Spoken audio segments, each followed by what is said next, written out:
हाँ ये जर्मन जो ऑफिसर था हाँ उसका नाम और मतलब दिखा रहा है वॉल्टर रैनहार्ट। रीनहार्ट कहीं क्या लिखता है वाल्टर रीनहार्ट समरू। हाँ वाल्टर रीनहार्ट समरू और कहीं के ग्रीन हार्ट समरू भी दिखाता है। बस रैनहार्ट। हाँ वो जर्मन अधिकारी है। जी ये क्वेश्चन देखो पीसीएस में किस तरह से पूछा है।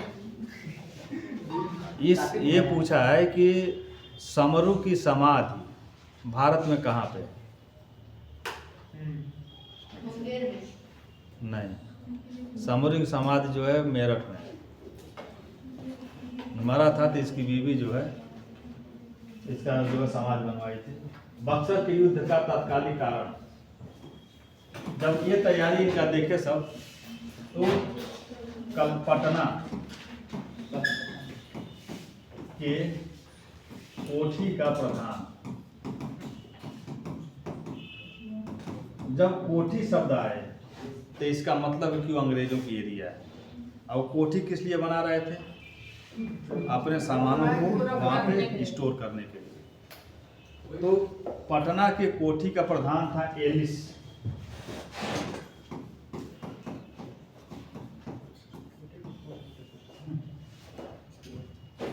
अंग्रेजों के पटना कोठी का प्रधान था एलिस। कोठी को फोर्ट भी कर सकते हैं क्या? हाँ फोर्ट अंग्रेजी में कर सकते हैं। फोर्टिफिकेशन का इसका प्रधान था एलिस और एलिस को आदेश दिए सब कि तुम पटना पे अधिकार कर दो।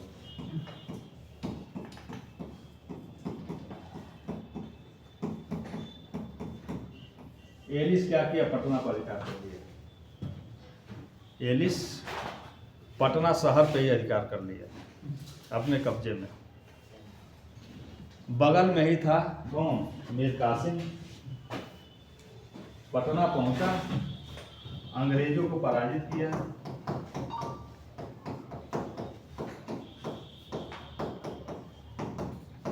पराजित कर बंदी बना लिया।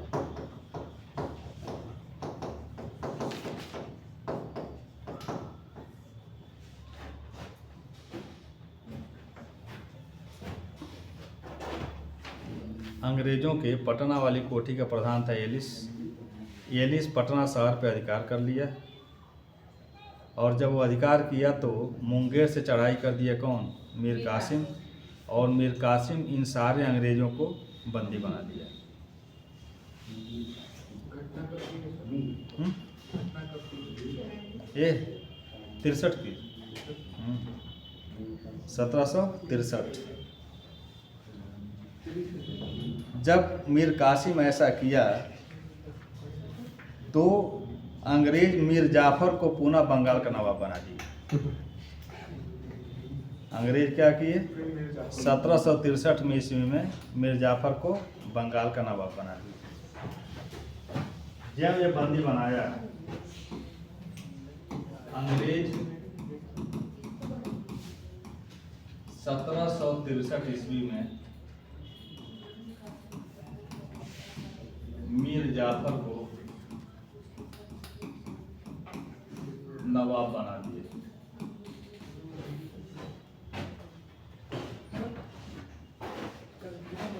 क्या अब वहाँ कैसे लिख दिया है? हाँ न किसी किताब में देखो 63 से लेकर 65 2 साल तक मीर जाफर नवाब रहता है। ये सारी घटना 63 में हो रही।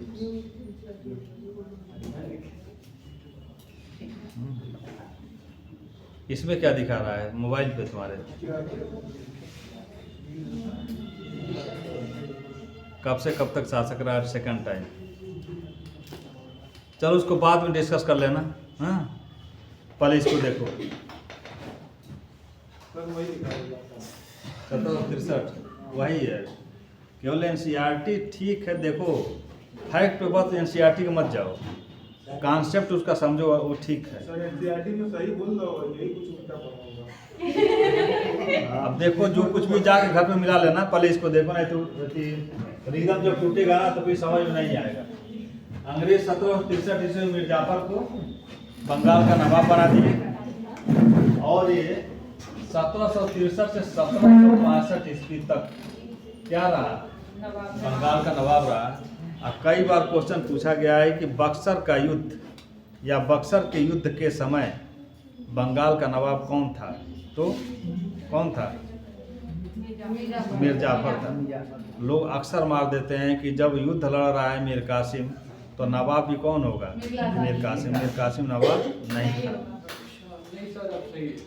उसने ये नहीं मेंशन किया था, उसने बस बोला था बक्सर में युद्ध लड़ा गया था 64 में और उसके बाद 65 तक कासिम का। अरे यार, वो सही कह रहा है कि तुम्हारे दिमाग को पढ़ता है। सर उल्टा ही पढ़ देता है, वहाँ पे आपसे एक क्वेश्चन पढ़ रहा था और वहीं बगल में लिखा था वो नहीं पढ़ रहा, वही लिखा है। होता है स्टार्टिंग पीरियड में चीज़ें थोड़ा मिस होती हैं। इसलिए जानते हो मैं जो नोट्स बनवाता हूँ ना, ये कम से कम 4 किताबों का जो है से कसा हुआ नोट्स होता है। ऐसा नहीं कि मैं फालतू में, मैं 3 घंटा रोज पढ़ के आता हूँ। उतना तुम लोग पढ़ना शुरू कर दो ना, कल्याण हो जाएगा। उतना स्टार्टिंग पीरियड में नहीं 3-4 घंटे मन से नहीं पढ़ते होगे 3-4 घंटा, लेकिन मन से नहीं। और टीचर मन से इसलिए पढ़ता है कि उसको जो है कम से कम जो है 20-25-50 लड़कों के सामने खड़ा होना होता है। आज जो टीचर धर्म का पालन कर रहा है वो, अब बाकी 2000 वाले धर्म का पालन कर रहे हैं तो उनको तो बस घड़ी की टिक टिक दिखाई दे रही है। 1.5 घंटा हुआ 2000 रुपये बन गया। पानी रखे हो? ये तो तुम्हारा बोतल भी जो है ना, देखो लाई है। सर इसको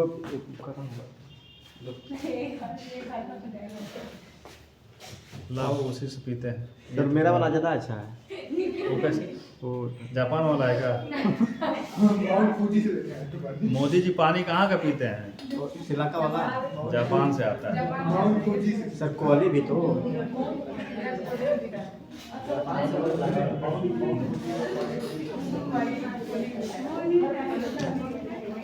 विराट कोहली भी वहीं का पीता है। आखिर उस पानी में है क्या? नहीं सर, वो जो प्योर उसका ना एचपी मात्रा ज्यादा होता है। और जो सब पॉकेट में आता है ना, वो लगता है कि कोई सिंथेटिक सामान है, सिंथेटिक नहीं होता है।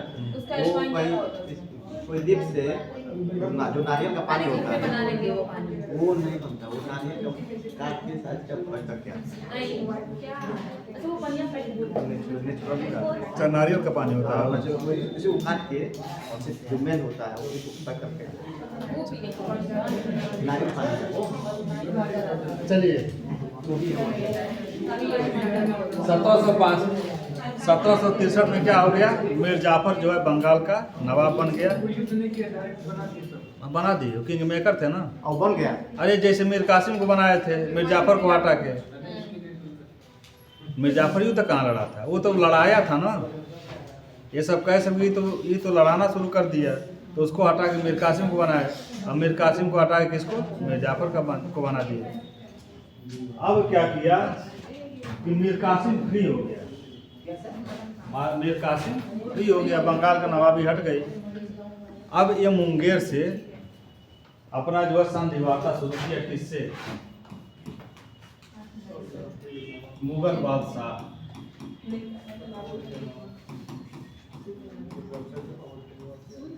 मुगल बादशाह कौन है? शाह आलम द्वितीय। शाह आलम द्वितीय। ये भी अंधा हो गया है ना? हाँ? ये अंधा हो गया है। अभी नहीं, ये आगे चल के अंधा होगा। 1770 के बाद मुगल बादशाह शाह आलम द्वितीय से वार्ता शुरू किया। और दूसरी शक्ति थे अवध के नवाब, अवध के नवाब। इनका क्या नाम है? सुजाऊ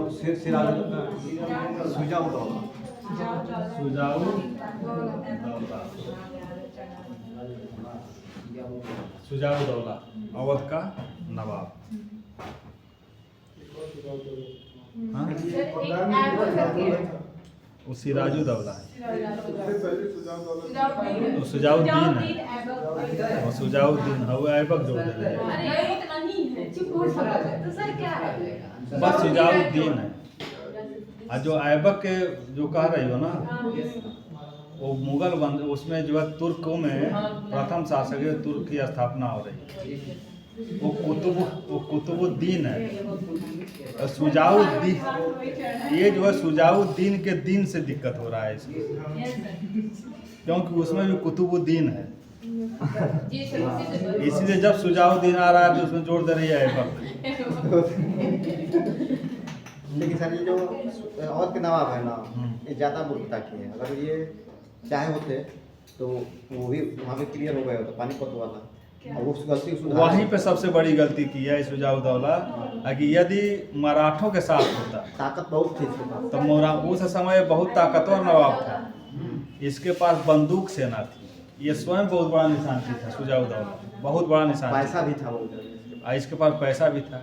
यदि मराठों का साथ दिया होता तो ये नौबत ही नहीं आई वो होती। लड़ाई होती नहीं, अब्दाली भाग गया। तब जो है अब्दाली नहीं भागता, लड़ता भी तभी वो हार जाता, और उसके बाद से अंग्रेज इतने शक्तिशाली नहीं होते। प्लस कौन आ गया? मीर कासिम।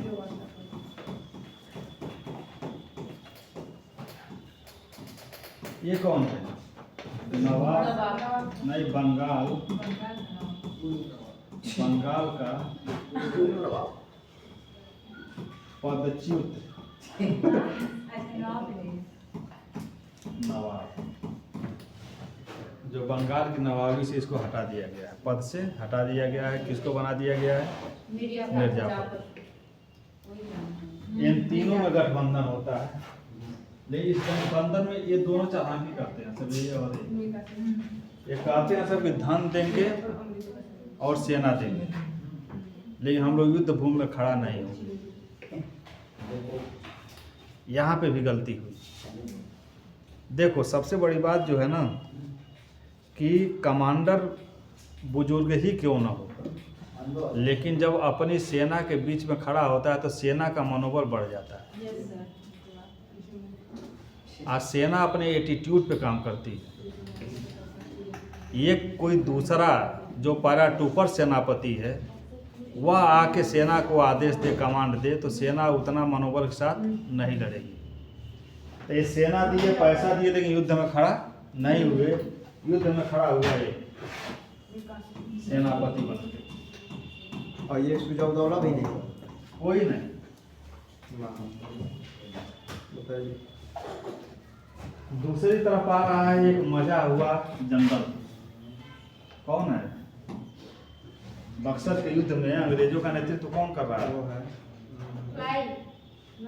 आदम क्लाइव लड़ेगा। लड़ाई नहीं है। तो वो सेकंड क्या हम्म, उसके बाद वाला मेरा सर बताते हैं। बताओ।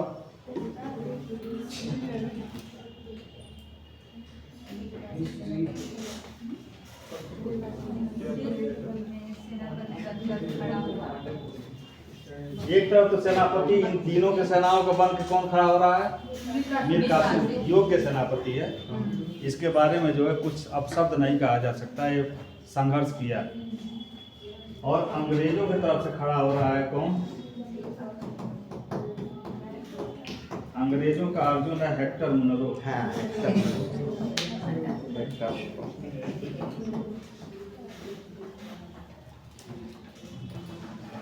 भारत के सेनापति में और अंग्रेजों के सेनापति में यदि अंतर करना हो तो पहला अंतर क्या लगेगा आप लोगों को? ये आधुनिक चीजों पे ज्यादा विश्वास करते थे। ठीक है, आधुनिक तो ठीक है।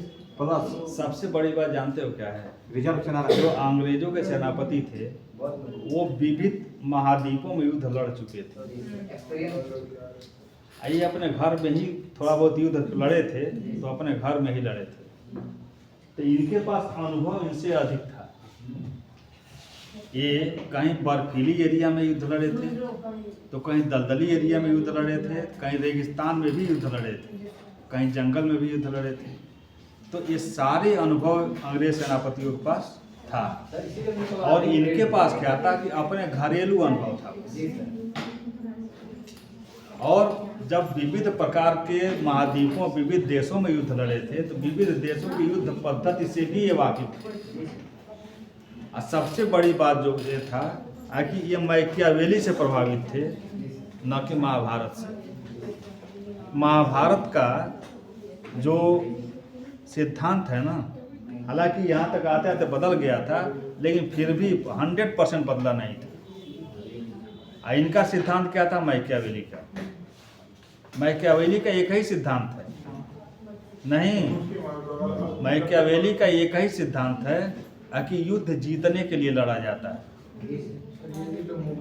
और भारत में क्या था? युद्ध जो है पाप और पुण्य के लिए भी लड़ा जाता है। ठीक है, फिर भी ये रहते रहते जो है ना भारत के कल्चर से प्रभावित हो चुके थे, भारत के कल्चर से प्रभावित हो चुके थे। और इनका सिद्धांत है कि हमको युद्ध लड़ना है केवल जीतने के लिए, जबकि इस सिद्धांत का जन्मदाता इंडिया है कि हमें युद्ध जीतने के लिए लड़ना है। इस सिद्धांत को जन्म कौन देता है भारत में? चाणक्य। 3वीं शताब्दी ईसा पूर्व में कौटिल्य।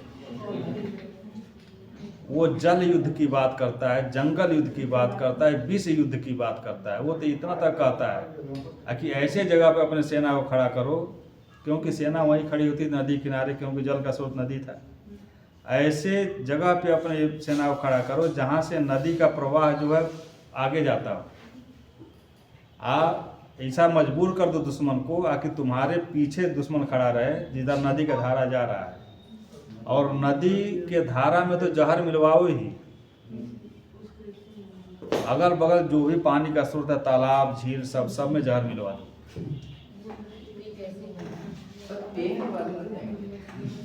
सब में जहर मिलवा दो कि सेना बिना लड़े ही दुश्मन की सेना खत्म हो जाए।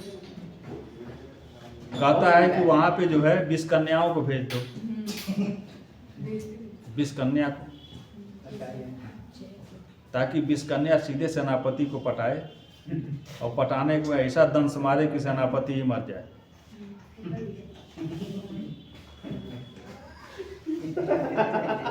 क्या हुआ? ये कन्या शब्द सुनते ही जो है ना, नया हुआ जो इन सब के चेहरे में कम से कम 7 सूर्य की रोशनी आती है, 1-2 सूर्य की नहीं। बहुत बढ़िया निकाल रहे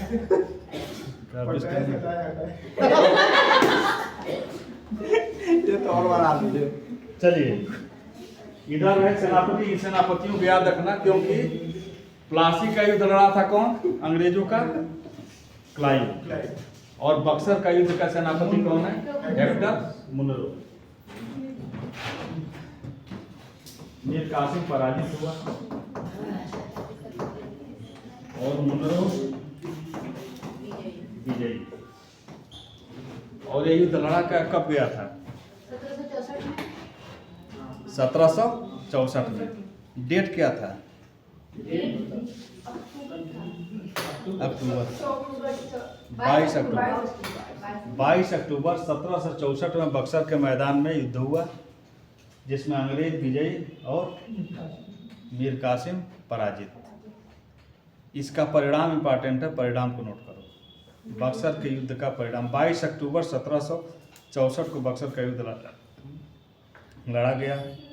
अंग्रेजों का सेनापति कौन था? Hector Munro. और भारतीय शक्तियों का सेनापति था मीर कासिम। उस समय भारत का सम्राट कौन है? शाह आलम लोधी। बंगाल का नवाब, अवध का नवाब कौन है? शुजाउद्दौला। और बंगाल का नवाब कौन है? मीर जाफर। ये याद रखना, ठीक।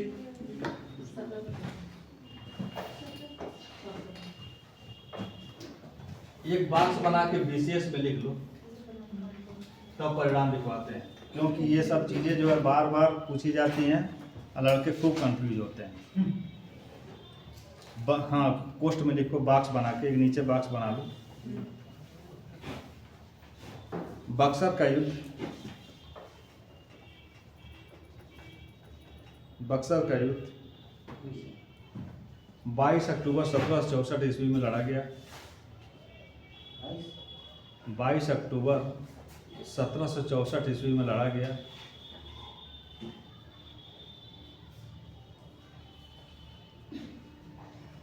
इस युद्ध में अंग्रेजों का सेनापति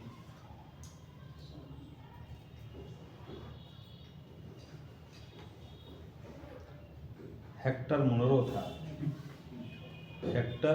मुनरो था। तो वहीं भारतीय शक्तियों का सेनापति भारतीय शक्तियों का सेनापतित्व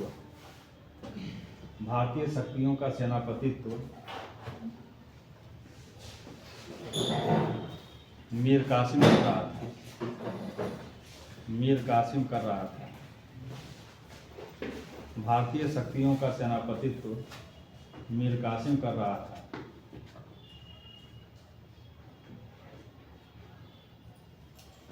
युद्ध में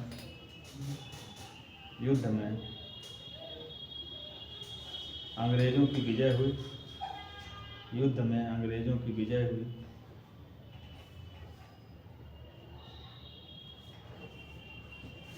उस समय बंगाल का नवाब मीर जाफर तथा मुगल सम्राट शाह आलम द्वितीय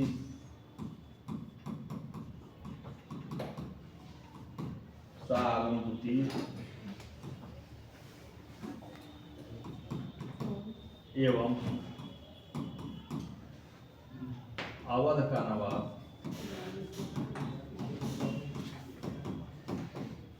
शुजाउद्दौला था।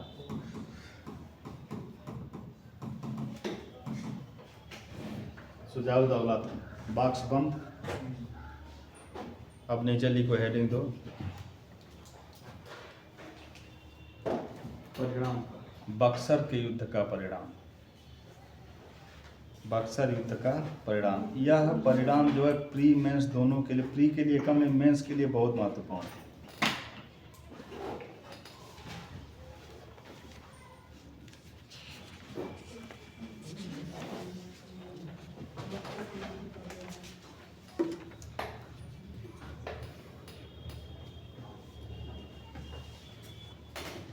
चलिए, इलाहाबाद की संधियां, परिणाम में पहला इलाहाबाद की संधियां। इलाहाबाद की दो संधि हुई बक्सर युद्ध के बाद। इलाहाबाद की दो संधि हुई थी बक्सर के बाद। देखो प्री में जो यहाँ से घुमाता खूब क्वेश्चन है। जो पहली संधि हुई थी वो 12 अगस्त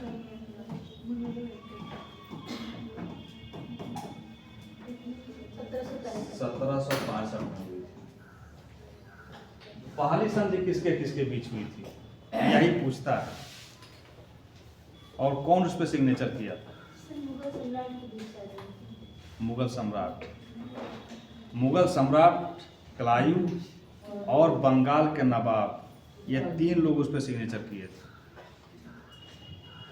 ये पहली संधि हो रही है क्लाइव, क्योंकि क्लाइव तो चला गया था, लेकिन बक्सर के युद्ध के बाद इस स्थिति को कौन संभालेगा, इसलिए क्लाइव को दोबारा भेजा गया 65 में ब्रिटेन से इंडिया। तो आके जो है पहला ये जो संधि करने वाला अंग्रेजों की तरफ से है वो क्लाइव प्लस मुगल बादशाह।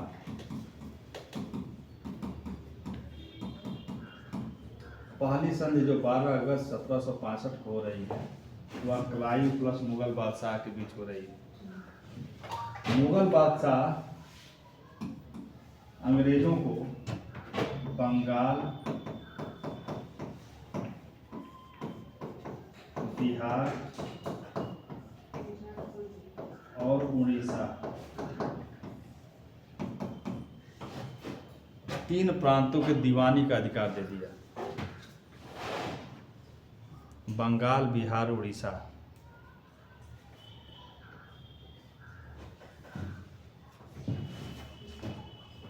इन प्रांतों की दीवानी का अधिकार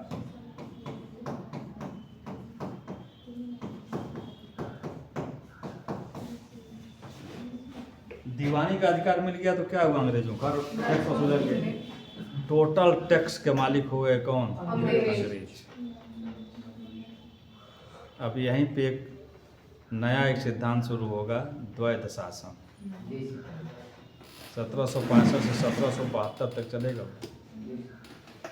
द्वैध शासन में मान के चलो कि द्वैध शासन को एकदम सिंपल तरीके से समझने के लिए क्या मतलब हुआ?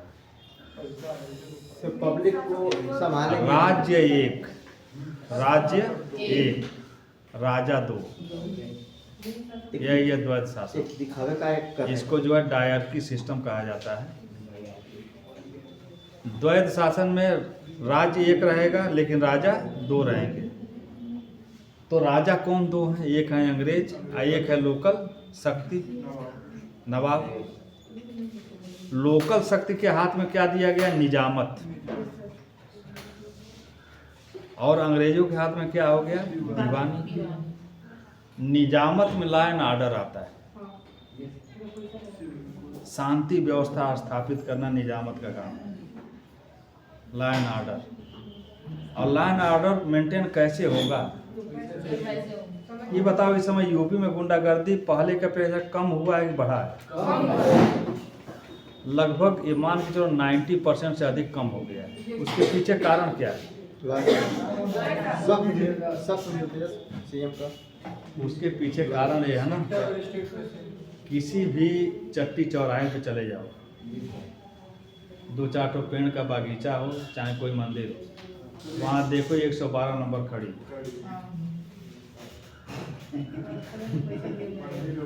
ये सबको पता है कि 112 नंबर एक बच्चा भी डायल करेगा तो सीधे पहुंचेगा सेकंडों में। कहाँ उकाल? लखनऊ। और लखनऊ से जीपीएस से ट्रेस हो जाएगा कि ये घटना कहाँ, ये काल कहाँ से आ रही है। और वहाँ पे ये भी पता चल जाएगा कि कौन सी पीआरबी वहाँ खड़ी है।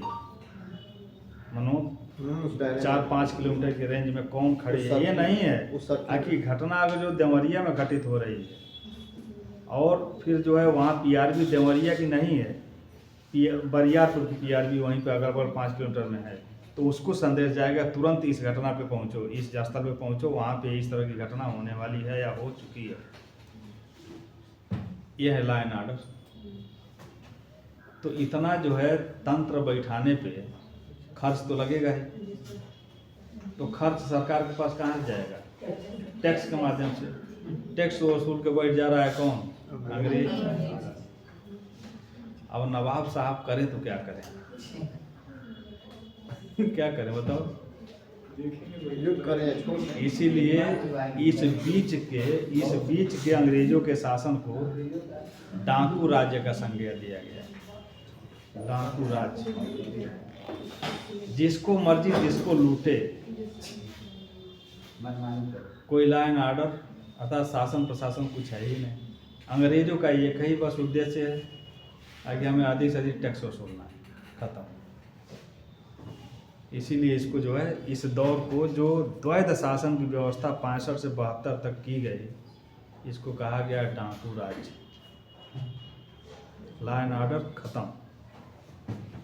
तो क्या हुआ? पहले में 12 अगस्त 1765 ईस्वी में क्लाइव मुगल बादशाह के बीच संधि हुई और मुगल बादशाह अंग्रेजों को क्या कहा? बंगाल, बिहार, उड़ीसा की तीनों प्रांतों की दीवानी का अधिकार दे दिया कि आप लोग टैक्स वसूलो। ठीक।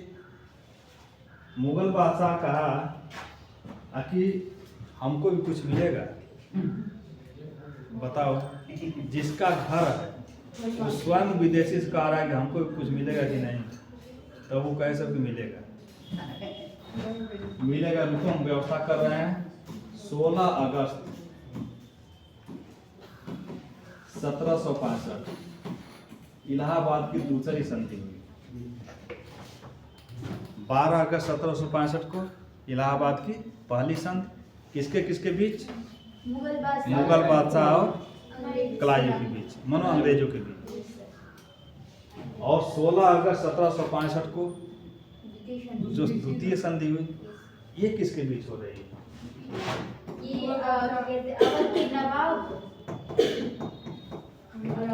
अंग्रेज और सुजाउद्दौला, अवध का नवाब। ये संधि इसलिए हो रही है जब मुगल बादशाह का है कि हम इतना दे दिए, हमको भी कुछ मिलेगा, तब कैसे गुरु को व्यवस्था कर रहे हैं। तो चौथा दिन संधि कर दिए किससे? सुजाउद्दौला से। और जब सुजाउद्दौला से संधि हुई तो सुजाउद्दौला से अंग्रेज जो है इलाहाबाद एवं काड़ा मानिकपुर जगह है, इलाहाबाद से सटे हुए।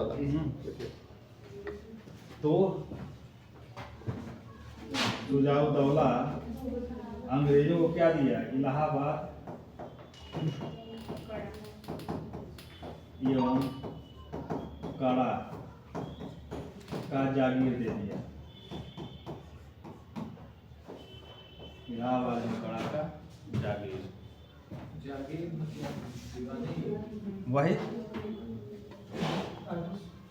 जागीर दे दिया। ये दे दिया कौन? सुजाउद्दौला। और अंग्रेज क्या किए? ये इलाहाबाद और काड़ा दे दिए मुगल बादशाह। बादशाह दे रहा है 3 प्रांत, अंग्रेज सुजाउद्दौला से लेके 2 जिला दे रहे हैं, सब 2 जिला। और ये दोनों जिला किसको सौंप दिया गया? मुगल बादशाह।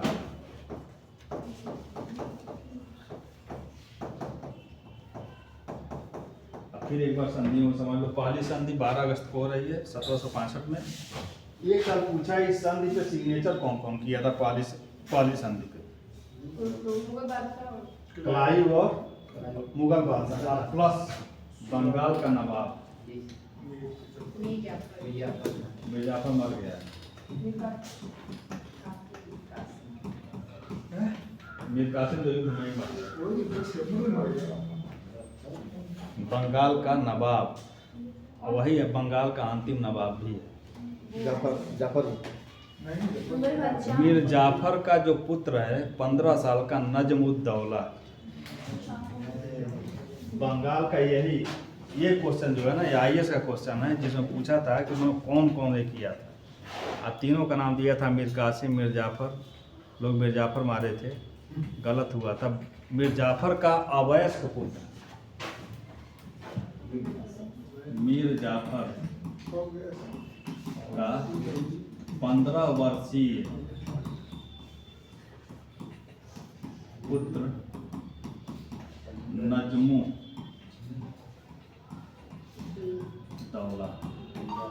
अब क्लियर हुआ? एक तरफ क्लाइव कर रहा है, एक तरफ जो है मुगल बादशाह कर रहा है, और बंगाल का नवाब नजमुद्दौला कर रहा है। क्लियर? क्योंकि अंग्रेज कुछ भी छोड़ना नहीं चाहते थे, वो जानते थे मुगल बादशाह तो नाम मात्र का बादशाह है, लेकिन नवाबी अभी जो है इस खानदान में चल रही है। तो जो मीर जाफर मरा तो उसके जो है 15 साल के बेटे को जो वहाँ का नवाब घोषित किया अंग्रेज बंगाल का, और उससे सिग्नेचर करा दिए कि अब दीवानी पे तुम्हारा कोई अधिकार नहीं है। मुगल बादशाह साइन नहीं किया था 3 लोग साइन किए थे। 12 अगस्त को 3 लोग किए थे। 3 लोग। और जो 16 अगस्त में हुई उसमें 2 लोग, क्लाइव प्लस सुजाउद्दौला। और सुजाउद्दौला से लिया गया इलाहाबाद एवं काड़ा का जागीर, और वो जागीर सौंप दिया गया किसको? मुगल बादशाह को, कि ये चीज 2 जिले के राजस्व तुम खाओ पियो और ऐश करो। यही कारण है कि यही शाह आलम हैं जिनके हरम से बेगमें किला के बाहर भागना शुरू कर दी थी, रोटी के लिए, भोजन के लिए। पेट नहीं भर रहा था, अब बेगम रखे थे सैकड़ों की संख्या में। ये संघ को कितने लोगों ने हस्ताक्षर किया था? किस वाले पर? पहली संघ 3 लोग। 3 लोग थे, इसमें एक नजमुद्दौला और 2 लोग इसमें 2 अरे क्लाइव प्लस मुगल बादशाह प्लस बंगाल का नवाब बंगाल का नवाब तो वो नजमुद्दौला, नजमुद्दौला है। मुगल बादशाह शाह आलम द्वितीय, हम्म, और अंग्रेजों की तरफ कौन कर रहा है? क्लाइव। वो तो गया 3 लोग। हेक्टर मुनरो सेनापति है भाई, सेनापति संधि नहीं करता है। वो लड़ता है। हाँ, सेकंड वाले में कौन साइन करता है? 2 लोग अंग्रेजों की तरफ से क्लाइव, हाँ, और ये संधि जो है केवल अवध के नवाब के साथ हो रही है। तो अवध का नवाब कौन है? शुजाउद्दौला। तो यहाँ 2 लोग सिग्नेचर करते हैं संधि के साथ। हाँ, नहीं बादशाह नहीं, नवाब। और इसमें 3 लोग अंग्रेजों की तरफ से क्लाइव, मुगल बादशाह शाह आलम, और बंगाल का नवाब नजमुद्दौला, मीर जाफर का लड़का। हाँ, मीर जाफर का लड़का। परिणाम में पहला हो गया इलाहाबाद की संधि। दूसरा परिणाम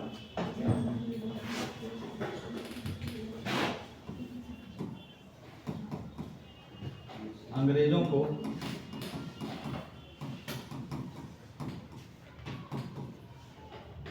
अवध से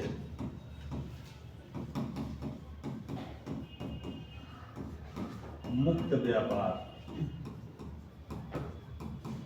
अर्थात बिना टैक्स दिए हुए व्यापार की अनुमति मिल गई।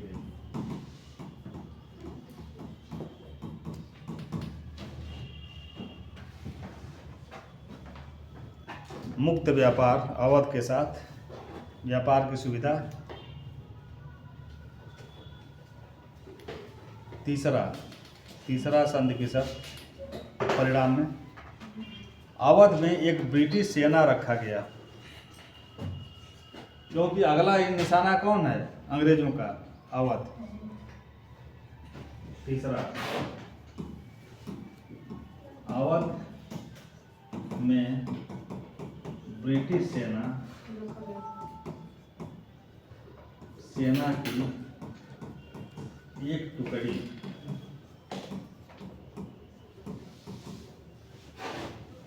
रखी गई। अब बताओ,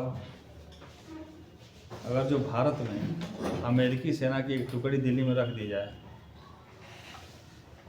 तो भारत के जो सुरक्षा है उस पर क्या प्रभाव पड़ेगा? निगेटिव या पॉजिटिव? निगेटिव प्रभाव। अवध की राजधानी जो कहाँ पे है? लखनऊ। वहाँ पे ब्रिटिश रेजिमेंट रखी जा रही है। और सबसे बड़ी बात, इससे इतना तक तो हुआ, चलो ब्रिटिश सेना रखी गई, उस सेना का खर्च अवध का नवाब देगा, अंग्रेज नहीं देंगे। अवध वाला बहुत दिल्ली वाला है। अवध का नवाब उस समय बहुत शक्तिशाली है। अवध में ब्रिटिश सेना की, जानते हो जब पानीपत का युद्ध, तृतीय युद्ध लड़ा गया था, तो लड़ने तो ही निकला था मराठों की तरफ से, लेकिन मराठे जो है कुछ इधर उधर कर देते थे, जैसे शांति काल में चौथ वसूली में। तो वहाँ जाने के बाद अब्दाली कुछ कूटनीति किया, इसके नाते जो है वो मिल गया कहाँ? अब्दाली की तरफ। युद्ध हुआ। युद्ध होने के बाद जो भी मराठों के प्रमुख सेनापति थे, जैसे सिंधिया परिवार का जो सेनापति था, होलकर परिवार का जो सेनापति था, फिर जो है सदाशिवराव, विश्वास और इस तरह से बड़े बड़े जो सेनापति थे, अब्दाली आदेश दिया कि इन सबों के मांस को बाहर निकालो चमड़े से, और उस मांस को जो है कुत्तों से खिलवाने के लिए ये था। उसमें जो है मांस में भूसा भरवा दो, चमड़ी में। हाँ? तो मरे हुए लोगों का, सब सेनापति मारे जा चुके थे, तो उस समय यही शुजाउद्दौला अवध का नवाब जो कहा कि ये तो उस धर्म से संबंध रखते हैं जहाँ पे कोई इन सबों को सम्मान के साथ जलाया जाता है, जलाए जाने के बाद जो अंतिम संस्कार किया जाता है, इसलिए पैसा दे के इन लाशों को खरीदा और खरीद के अंतिम संस्कार करवाया। इतना पैसा उसके पास था। अब अब्दाली की डिमांड कितनी हुई होगी, वो सारे डिमांड को पूरा किया। तब जब वापस लौट के आया ये, तो इसकी माँ बेगा बेगम जो थी वह कही कि बेटा जीवन में तुमको कोई अच्छा काम नहीं करेंगे, एक अच्छा काम यही किए हो सकता है इससे मराठा पेशवा तुमको माफ़ कर देंगे, क्योंकि गलती तो तुम किए हो। लड़ने गए मराठों की तरफ से या लड़के आए किधर से, अब्दाली की तरफ से। तो बाजीराव द्वितीय का कोप भाजन तो तुमको होना ही है, लेकिन हो सकता है एक अच्छा कर्म करके आए हो तो पेशवा जो है तुमको माफ़ कर दे। लेकिन पेशवा माफ़ क्या करेगा? वो तो जब सूचना मिला, काशीराज पंडित जाके सूचना दिए थे कि हुजूर पूरा बागीचा तो आपका उजड़ ही गया, उस बागीचे के जो 2 नग थे वो भी विलीन हो गए। इतना सुनते ही पेशवा जो है कुछ दिन में ही जो है सदमे में मर गया। नहीं तो सुजा-उद-दौला का नाम निशान नहीं छोड़ा होता। हो सकता है मराठों का अवध हो गया होता। यदि वास्तव में मराठों का अवध हुआ होता तो इतिहास कुछ और होता। चलिए तीसरा क्या है? अवध में एक ब्रिटिश सेना की टुकड़ी रखी गई और इस सेना के टुकड़ी का खर्च, इस सेना की टुकड़ी का खर्च कौन देगा? अवध का नवाब।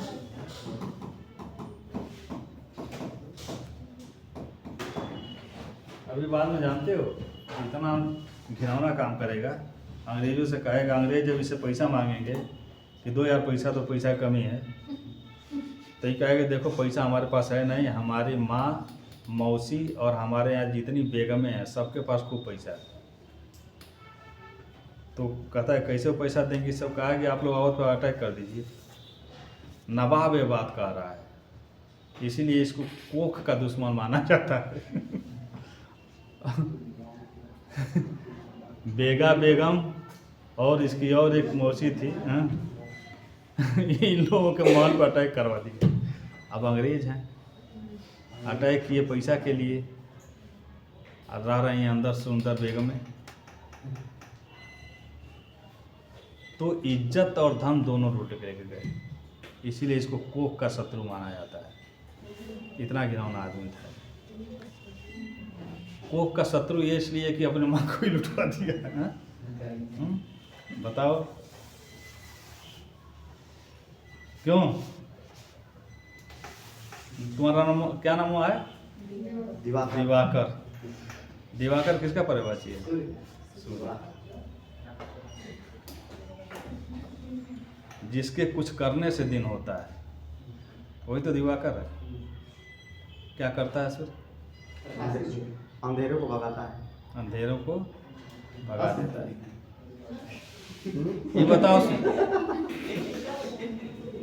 ये बताओ सुजा-उद-दौला अच्छा काम किया था कि बुरा काम किया था? जो कहा कि हमारी माँ के पास बहुत पैसा, उसी को लूट ले जाओ, नहीं सर, गलत काम है ना। चलिए चौथा अवध का नवाब। चौथा जो संधि का शर्त है, अवध का नवाब आवश्यकता पड़ने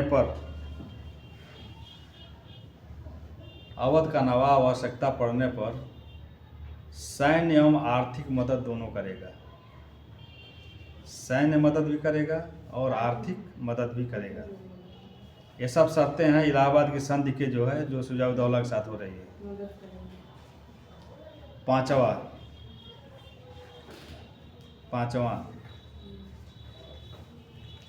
अंग्रेज विरोधी किसी भी शक्ति को अपने यहाँ शरण नहीं देगा। जो अंग्रेजों का विरोध कर रहा हो, चाहे वो फ्रांसीसी हो, डच हो, मन कोई भी, मराठे, कोई किसी को अपने यहाँ शरण नहीं देगा। पांचवी शर्त क्या थी कि अंग्रेज विरोधी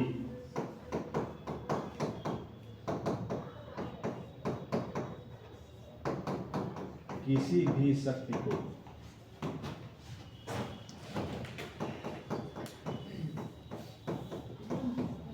अवध का नवाब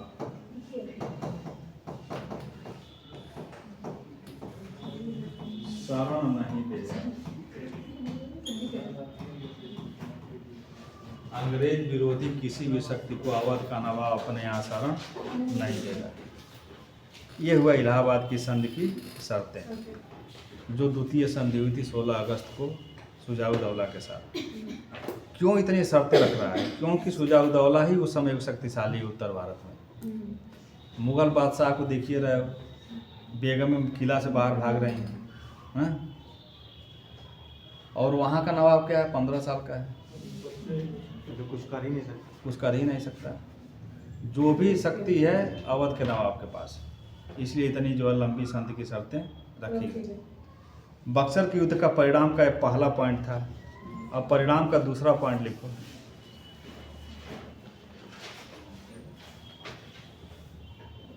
सर ये मुझे ये समझना है, अंग्रेज विरोधी किसी भी शक्ति को हाँ।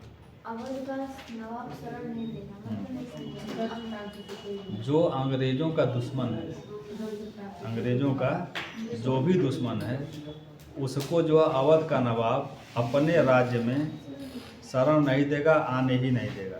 मतलब इन दोनों में जो शर्तें हुई है उसमें कहा गया कि अवध का नवाब अंग्रेज का जो विरोध करेगा उसको शरण नहीं देगा। शरण नहीं देगा, ठीक। जैसे मान लो तुम्हारे पिताजी शमशान दिखा रहे हैं, तो उनके जो खिलाफ होगा उसको आप शरण नहीं देंगे। और मैं कहूँ तुम्हारे पिताजी से कि हमारा जो दुश्मन हो वो आपका भी दुश्मन होगा, आप शरण नहीं देंगे। आप अपने यहाँ जो है किसी तरह से उनको शरण नहीं देंगे, तो वही तो बात हो रही है।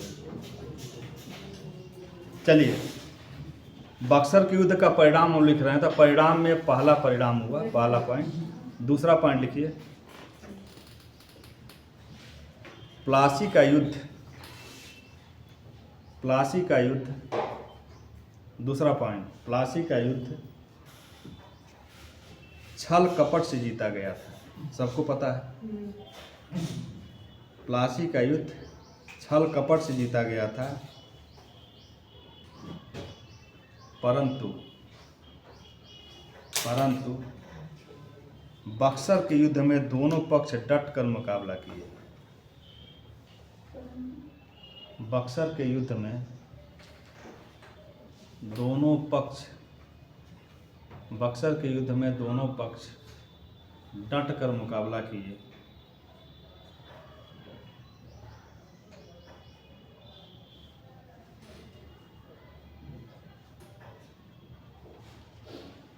इससे स्पष्ट होता है कि, इससे यह स्पष्ट होता है कि, इससे यह स्पष्ट होता है कि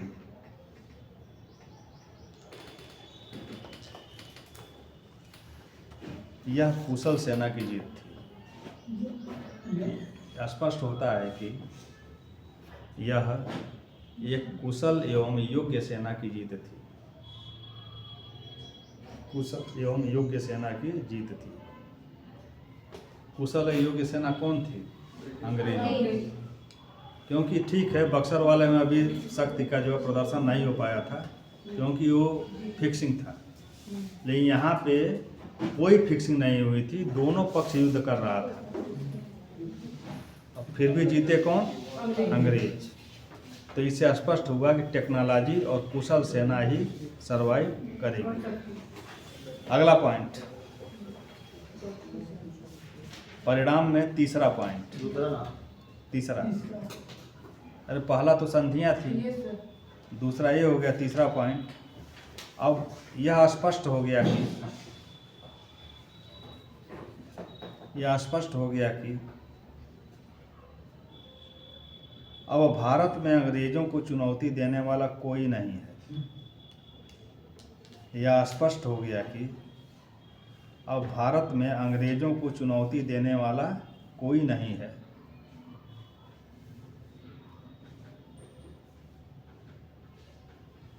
क्योंकि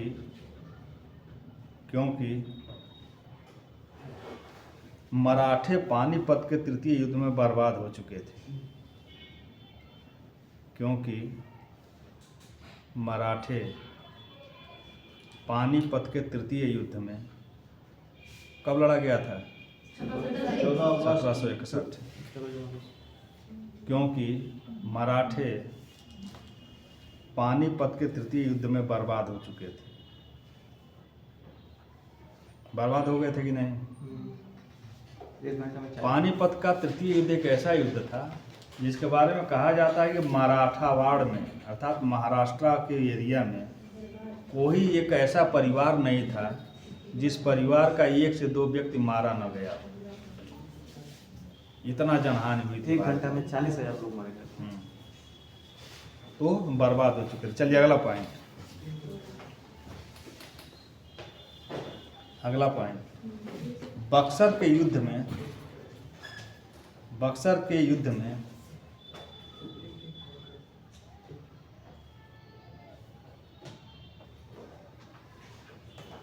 युद्ध में केवल बंगाल का नवाब ही नहीं,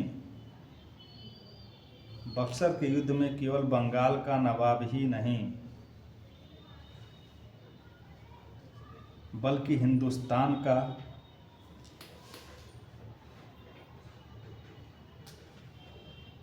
बक्सर के युद्ध में केवल बंगाल का नवाब ही नहीं बल्कि हिंदुस्तान का बादशाह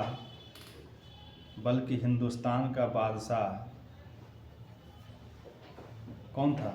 शाह आलम द्वितीय। हिंदुस्तान का बादशाह एवं अवध का नवाब भी पराजित हुआ था। बक्सर के युद्ध में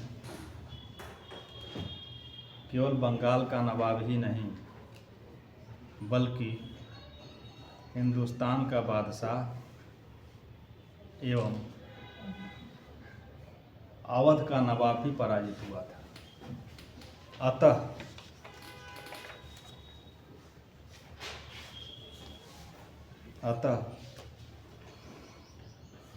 अप्रत्यक्ष रूप से कहा जाए तो अंग्रेज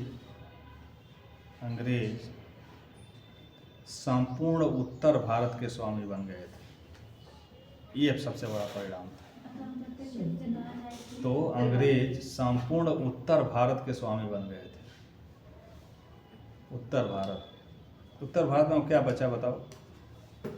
अरे वो भारत के बादशाह हैं तथाकथित, जो दिल्ली उल्ली लेके सब पकड़े हुए हैं। पालम तक इधर जो इतना बड़ा साम्राज्य अवध का, उधर बंगाल बिहार उड़ीसा, अब क्या बचा? तो इसके जो है स्वामी बन गए कौन? अंग्रेज। चलिए अगला, बंगाल का नवाब अंग्रेजों का कठपुतली। बंगाल का नवाब अंग्रेजों का कठपुतली।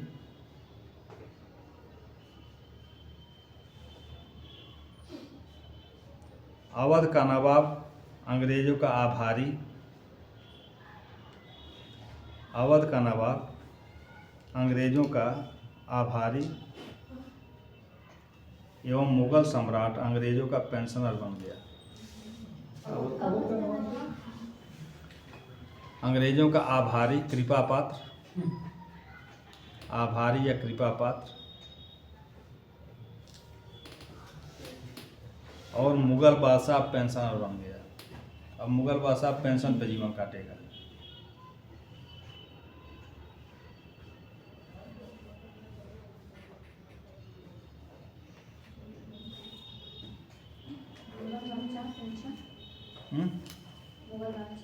अंग्रेजों का पेंशनर बन गया। पेंशनर रिटायर होने के बाद क्या मिलता है? रिटायर हो गए हैं अब।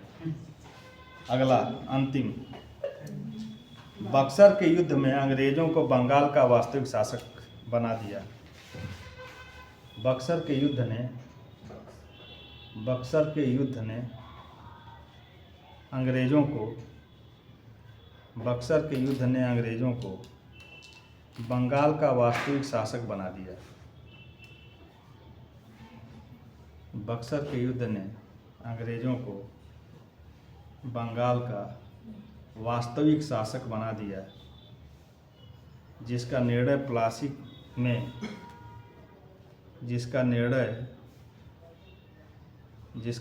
प्लासी में पूर्ण रूप से नहीं हो पाया था।